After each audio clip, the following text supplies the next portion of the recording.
살면서 당할 수도 있고 할 수도 있는 협박죄 잘못 고소당하면 벌금형으로 끝나지 않을 수 있다. 1. 살해, 지난해 음주운전, 무면허운전, 특수협박 등의 혐의로 기소된 A씨는 2심에서 특수협박 부분에서 무죄를 선고받았으나 대법원이 원심을 깨고 유죄 취지로 사건을 돌려보낸 사례가 있었습니다. A씨는 운전면허도 없이 술에만 취한 상태에서 차량을 운전하고 있었고 피해자 B씨는 음주운전을 의심하여 A씨의 차량을 가로막았습니다. 이에 A씨는 약 90cm 길이의 알루미늄 파이프를 든 채 욕설을 하며 다가갔습니다.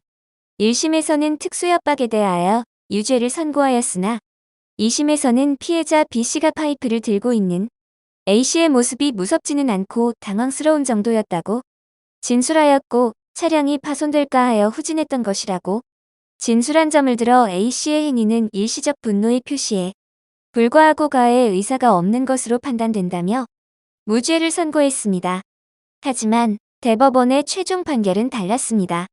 2심에서 특수협박 부분에 대하여 무죄를 선고한 데 대하여 피해자가 실제로 공포심을 느끼지 않았다 하더라도 피고인의 행위가 일반적으로 피해자들에게 공포심을 일으키기에 충분했다면 위험한 물건을 휴대한 채 피해자를 협박한 것으로 특수협박죄가 인정될 수 있다고 판단하였습니다. 2. 특수협박죄 고소당했다면 벌금형에서 끝나지 않을 수도 있다. 인생을 살아가다 보면 타인과 감정적으로 부딪히는 상황을 마주하게 됩니다. 서로 자신의 주장을 굽히지 않다 보면 감정적으로 격앙되어 크게 소리치거나 거친 행동을 하게 되기도 합니다. 생각보다 많은 사람이 타인과 말다툼을 하다가 해악을 고지하는 경우가 상당히 많은데요. 본심이 아닐지라도 죽여버리겠다와 같이 상대에게 해악을 고지한다면 협박죄가 성립될 수 있음을 명심하시길 바랍니다. 다른 사람의 신체에 충격을 가하거나 상해를 입힌 것이 아닐지라도 협박이 된다면 처벌될 수 있는데요. 순간적인 화를 참지 못하여 저지른 행동일지라도 법적 문제가 발생할 수 있으니 타인과의 갈등 상황에서는 항상 주의하시는 것이 현명합니다. 건강이나 명예의 금전에 대하여 해를 가하겠다고 말하는 것만으로도 상대방에게 위협이 되고 정신적인 고통을 안겨줄 수 있음을 명심하시길 바랍니다.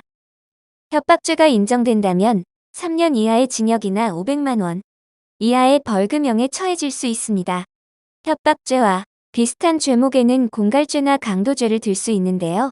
공갈죄, 강도죄는 상대방을 협박하여 재물 또는 재산상 이익을 취했다면 인정될 수 있는 죄목입니다. 금전적 이득과 관계없이 위와 같은 행위를 하였을 때는 협박죄가 성립될 수 있습니다. 사안에 따라서는 공갈죄나 강도죄 혐의를 받게 될 수도 있는데요. 이는 협박죄보다 한층 무거운 처벌이 내려지는 죄목으로 공갈죄는 10년 이하의 징역이나 2천만 원 이하의 벌금형이, 강도죄는 3년 이상의 징역형이 선고될 수 있습니다. 만약 금전적인 이익을 취할 목적이 없었음이 분명하다면 전문가에게 도움을 받아 증거 자료를 기반으로 적극 대응하여 처벌 수위를 낮춰야 합니다. 3. 특수협박죄. 위 사례에서 살펴보았듯이 위험한 물건이나 흉기를 소지한 채 타인을 협박하거나 2인 이상의 단체로 협박한 경우에는 특수협박죄가 적용되어 단순 협박죄보다 무거운 처벌이 내려지게 됩니다. 특수협박죄가 인정된다면 7년 이하의 징역이나 1천만 원 이하의 벌금형에 처해질 수 있습니다. 피해자에게 공포심을 주었다는 정황만으로도 본죄가 성립될 수 있습니다. 위 사례를 통해서 살펴보았듯이 최근에는 공포심을 일으키지 않았더라도 상대방에게 위협이 될 수 있는 물건을 휴대하고 있는 경우라면 특수협박죄가 성립될 수 있습니다. 본죄는 더욱 넓게 적용될 수 있다는 점도 명심하시길 바랍니다. 또한 법에서 명시한 위험한 물건은 칼이나 날카로운 흉기만을 말하는 것은 아니므로 어떠한 방법으로든 타인에게 해를 가할 수 있는 물건을 들고 있었다면 본죄가 성립될 수 있습니다.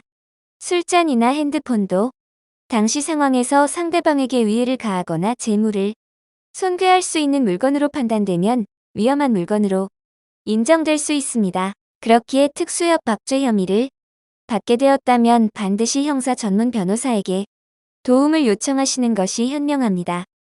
협박죄 혐의를 받고 있다면 피해자와 적극적인 합의를 시도하시는 것도 매우 중요합니다.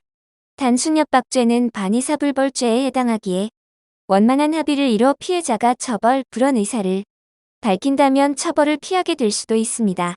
특수협박죄의 경우 반의사불벌죄가 아니므로 합의가 성사되더라도 처벌 자체를 피할 수는 없으나 선처를 구해 형량을 낮춰볼 수 있기에 피해자와 합의를 시도하시는 것이 좋습니다. 본죄에 연루된 경우에는 상세하게 법리적 검토가 필요하며 처한 상황에 따라 대응 전략이 달라질 수 있으니 형사 전문 변호사가 신속히 도움을 요청하시길 바랍니다. 사안에 따라서는 무혐의 처분도 기대해 볼 수 있으니 전문가에게 먼저 상담을 요청하여 자세한 검토를 받아보시길 바랍니다.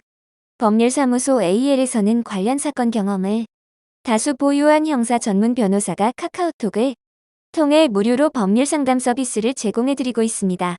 상담은 24시간으로 운영되기에 도움이 필요한 순간이라면 바로 연락하셔서 최선의 대응 전략을 받아보시길 바랍니다.